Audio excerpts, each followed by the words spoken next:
Chapter 6. The Chariot of the Body.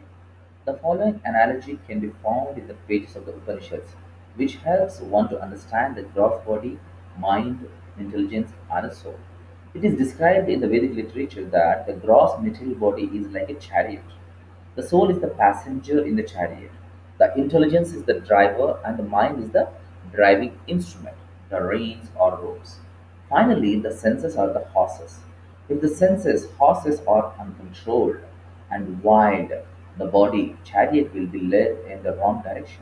If, however, the intelligence, driver is strong and resolute, then he can exercise tight control on the mind, that is the reins, and thus restrain and discipline the senses to the process. The overall purpose of the whole soul body arrangement can thus be fulfilled only if the senses are controlled. Therefore, we can understand that although the mind plays a pivotal role above the mind, there is the determination of the intelligence. And yet, above the intelligence is the soul proper.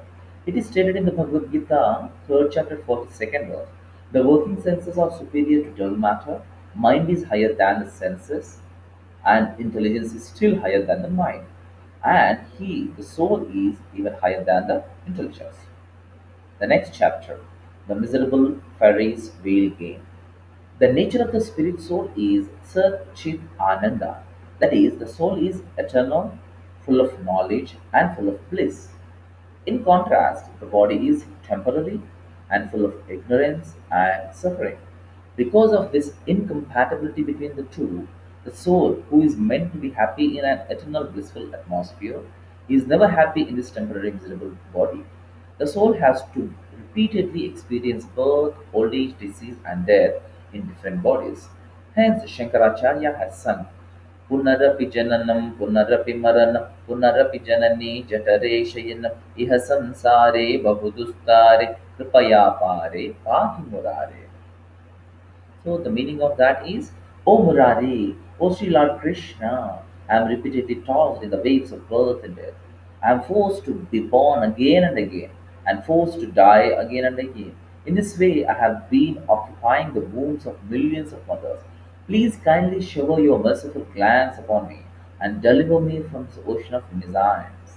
In this way, the soul sometimes is damned to occupy a dog's body or blessed to get a human body, depending on his past desires and activities. This cycle of birth and death is like a Ferris wheel, where sometimes you are at the top and sometimes the bottom.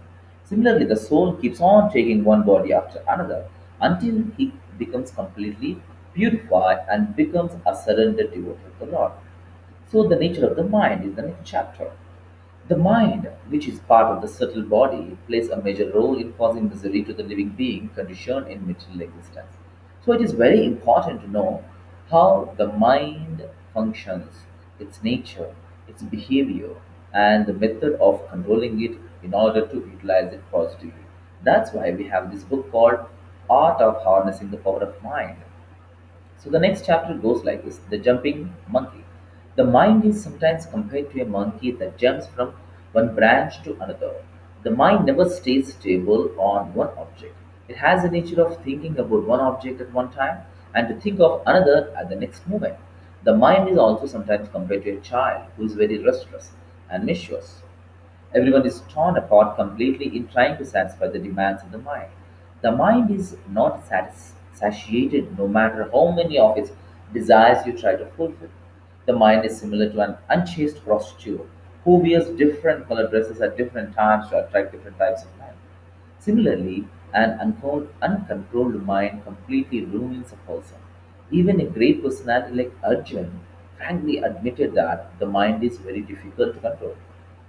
In the Bhagavad Gita 6.34, Arjun says, Chanchalam hi mana Krishna Ramadhi balavadridam tasyaham nigraham manye vayoriva sudushkaram.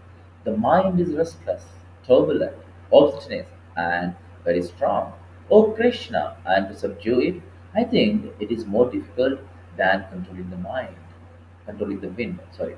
Arjun was such an expert warrior that he thought it could have been possible for him to control the wind with weapons.